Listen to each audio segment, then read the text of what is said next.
네, 안녕하세요. 중소투자자입니다. 이번 영상은 오늘 삼성전자가 굉장히 이제 급등을 했죠. 근데 이제 급등을 하면서 외국인들이 정말 오랜만에 대량 매수가 좀 들어왔습니다. 그래서 그거 이유에 대해서 좀 설명을 드리고, 그리고 이제 제가 가장 많이 가지고 있는 KMW가 좀 조정을 보이다가 오늘 막판에는 조금 올라왔는데 여전히 목표가 10만 원이라는 그런 내용도 좀 말씀을 드리겠습니다. 뭐 이제 삼성전자가 오른 이유에 대해서 그렇게 설명하시는 분들도 꽤 있을 것 같아요. 외국인이 매수를 해서 올랐다.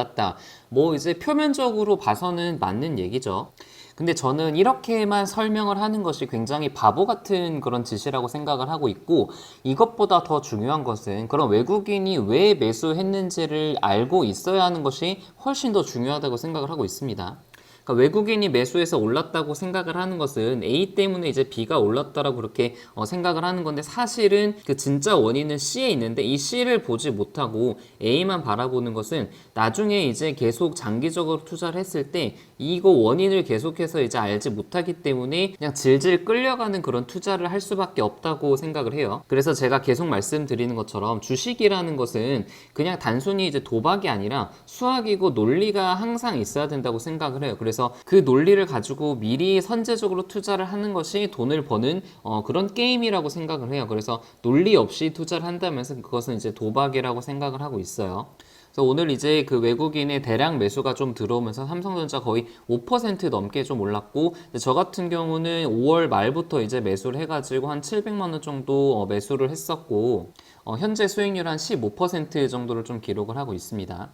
그래서 제가 계속 항상 말씀드렸던 그 반도체 상승 논리는 이제 코로나 때문에 원래 이제 예전 비포 사이클이 이렇게 2020년 하반기까지 좀 좋았었어야 됐는데, 코로나의 영향으로 하반기에 좀 원래 예정돼 있던 수요가 좀 꺾이면서 이게 지금 2021년으로 넘어갈 수밖에 없는 그런 지금 사이클을 좀 보였다는 것이 저의 논리였고, 그렇게 따지면은 이 3분기랑 4분기 실적이 조금 악화가 되고 기대보다 좀 잘 안 나오는 시기에는 주가가 좀 잘 오르지 않을 수밖에 없고, 근데 좀 시간이 지나서 2021년에 어떤 기대감들이 반영이 되면은 주가는 다시 오를 것이다라는 것이 제가 한 몇 달 전부터 계속해서 생각을 했던 논리였습니다. 그리고 이제 두 번째 논리는 사실 최근의 일이긴 한데, 인텔이 이제 급락을 했었잖아요. 며칠 전에 12% 넘게 급락을 했었고, 그 원인 중에 하나가 AMD의 기술 역전을 당해가지고 지금 파운더리 쪽 사업부를 지금 삼성전자 쪽으로 위탁할 가능성, 이런 여러 가지 좀 요소들이 복합적으로 작용을 하면서 오늘 좀 상승을 했던 것 같아요. 그럼 앞으로 좀 어떻게 될 것이냐. 일단 오늘 이제 장대 양봉을 만들면서 좀 끝났기 때문에 한 하루 이틀 정도 좀 추가적으로 상승을 할 수 있을 것 같아요. 근데 또 이제 단기간에 좀 많이 올랐기 때문에 조정을 받고 나서, 그리고 좀 어느 정도의 좀 불확실성이 해소가 된 다음에 그 다음에 이제 6만 천 원대의 저항선을 뚫고 좀 올라갈 수가 있겠죠. 그래서 2019년으로 따지면은 지금 이제 상승을 하는 시기가 한 이 정도쯤 되지 않았나 싶어. 예전에도 2019년에도 좀 기억을 되돌려 보면은 이게 이제 계속 지지부진하다가 일본 뭐 규제 그런 것 때문에 굉장히 좀 주가가 안 좋았죠. 근데 그런 악재 속에서도 주가가 좀 이제 갭상승을 하면서 많이 올랐었고, 그 이후에는 좀 상승과 하락을 반복을 하면서 계속해서 좀 꾸준히 올랐던 것 같아요. 그래서 좀 중장기적인 목표는 이제 6만 5천 원 정도로 1차 목표가를 좀 보고 있고, 그 6만 5천 원이 언제 이제 달성될지는 아무도 모르죠. 근데 저는 한 3달에서 한 4달 정도, 올해 하반기까지는 6만 5천 원 정도는 좀 갈 가능성이 상당히 높다라고 그렇게 생각을 하고 있어요. 사실 오늘 이제 제가 가지고 있는 종목들 중에서 급등한 종목들이 굉장히 많습니다.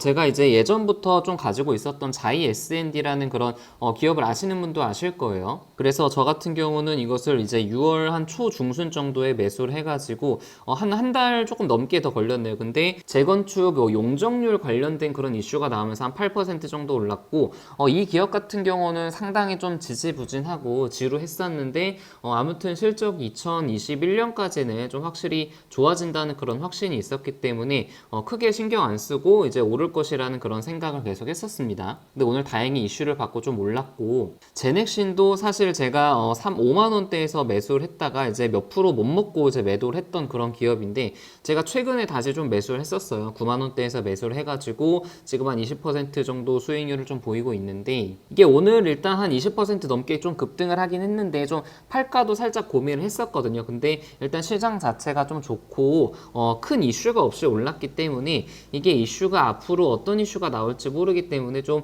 이슈가 나올 때까지는 계속 좀 홀딩을 해야겠다는 생각으로 매도는 하지 않았습니다.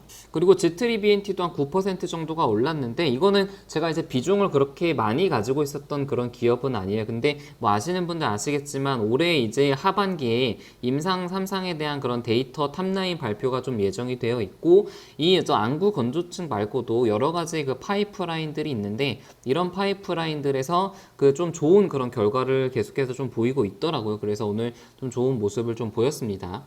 그리고 이제 무엇보다도 KMW를 비롯해서 여러 가지 이제 5G 종목들이 어제랑 오늘 지수가 상당히 좀 좋았는데도 불구하고 조정을 좀 계속 받았었죠. 그래서 제가 이제 그 며칠 4일 전에 올린 영상에 미국 주파수 경매에 대한 그런 이슈 소멸 때문에 5G가 조금 조정이 나올 가능성도 있다라고 그렇게 말씀을 드렸었는데 저는 이제 어느 정도는 좀 조정에 대한 그런 가능성을 염두를 해 두고 대비를 했기 때문에 어느 정도 좀 예측 가능한 그런 흐름이었긴 했어요. 근데 아무튼 오늘 이제 장 막판에 1% 넘게 좀 올라가지고 상당히 좀 좋은 모습이었고, 근데 개인적으로는 한 수요일이나 목요일까지는 조금 더 조정을 받고 나서 보통 이게 그 지수가 오히려 하락을 할 때 5G 종목들이 상승을 하는 그런 경향들이 있기 때문에 이게 계속해서 지수가 상승하기 좀 힘들다고 생각을 하거든요. 그래서 좀 2, 3일 정도 뒤에 조정을 받을 때 5G가 그때 좀 오르겠구나라고 생각을 했는데 오늘 좀 좋은 모습을 보였습니다.